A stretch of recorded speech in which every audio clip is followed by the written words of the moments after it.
Dua jenazah korban penembakan kelompok kriminal bersenjata di Intan Jaya, Papua tiba di Bandara Sultan Hasanuddin, Makassar. Kedatangan jenazah ini disambut isak tangis haru keluarga dan kerabat yang telah menunggu kepulangannya.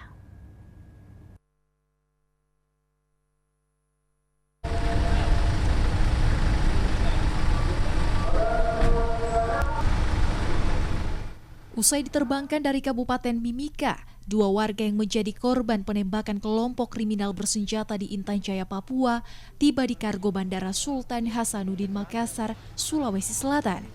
Setibanya di bandara, jenazah disambut isak tangis haru kerabat dan keluarga yang telah menunggu korban. Kedua warga yang bekerja sebagai tukang ojek di Kampung Pugisiga, Intan Jaya, yakni Rizal 31 tahun, warga Kabupaten Jeneponto, dan Lasoni 27 tahun, warga Sulawesi Tenggara. Salah satu keluarga, Rizal, mengaku sangat sedih atas kejadian tersebut. Ayah dari dua orang anak ini terakhir kali menghubungi istrinya beberapa saat sebelum kejadian. Pak, melihat ini Pak, bagaimana Pak? Sedih atau bagaimana? Yang jelas sedih, tapi mau diapa Pak? Tidak menyangka juga ya Pak? Tidak menyangka ya. Pak, terakhir berkomunikasi kapan Pak? Siapanya? Risalnya sama kita sebagai keluarga. Sama istrinya hari Jumat. Hari Jumat ya. Jenazah almarhum Rizal rencananya akan dikebumikan di Kabupaten Jeneponto.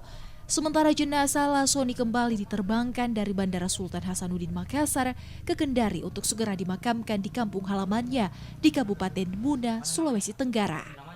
Sebelumnya, 3 warga yakni Rizal, Lasoni, dan Herianto yang bekerja sebagai tukang ojek menjadi korban penembakan kelompok kriminal bersenjata saat mengantarkan penumpang dari distrik Sugapa ke distrik Hitadipa, Intan Jaya. Asyarudin Arbab, Slebes TV.